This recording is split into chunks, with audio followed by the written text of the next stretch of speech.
But it is true that I am a wretch. I have murdered the lovely and the helpless.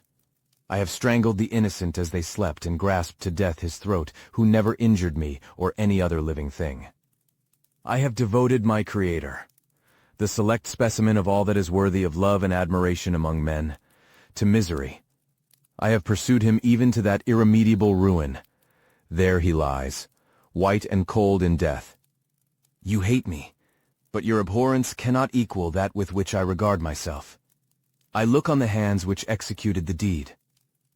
I think on the heart in which the imagination of it was conceived, and long for the moment when these hands will meet my eyes, when that imagination will haunt my thoughts no more. Fear not that I shall be the instrument of future mischief. My work is nearly complete.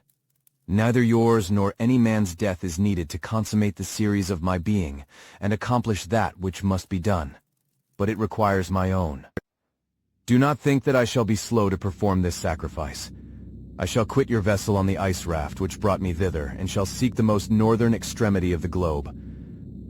I shall collect my funeral pile and consume to ashes this miserable frame, that its remains may afford no light to any curious and unhallowed wretch who would create such another as I have been. I shall die. I shall no longer feel the agonies which now consume me, or be the prey of feelings unsatisfied, yet unquenched. He is dead who called me into being, and when I shall be no more, the very remembrance of us both will speedily vanish. I shall no longer see the sun or stars or feel the winds play on my cheeks. Light, feeling, and sense will pass away, and in this condition must I find my happiness.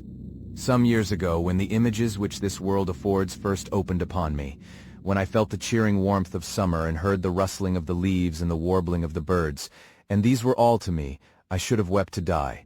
Now it is my only consolation. Polluted by crimes and torn by the bitterest remorse, where can I find rest but in death? Farewell. I leave you, and in you the last of humankind, whom these eyes will ever behold. Farewell, Frankenstein. If thou wert yet alive and yet cherished a desire of revenge against me, it would be better satiated in my life than in my destruction. But it was not so. Thou didst seek my extinction, that I might not cause greater wretchedness.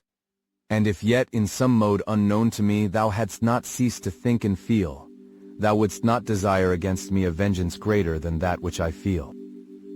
Blasted as thou wert, my agony was still superior to thine, for the bitter sting of remorse will not cease to rankle in my wounds until death shall close them forever. But soon he cried with sad and solemn enthusiasm, I shall die, and what I now feel be no longer felt. Soon these burning miseries will be extinct. I shall ascend my funeral pile triumphantly, and exult in the agony of the torturing flames. The light of that conflagration will fade away. My ashes will be swept into the sea by the winds. My spirit will sleep in peace, or if it thinks, it will not surely think thus. Farewell. He sprang from the cabin window as he said this, upon the ice raft which lay close to the vessel. He was soon borne away by the waves and lost in darkness and distance.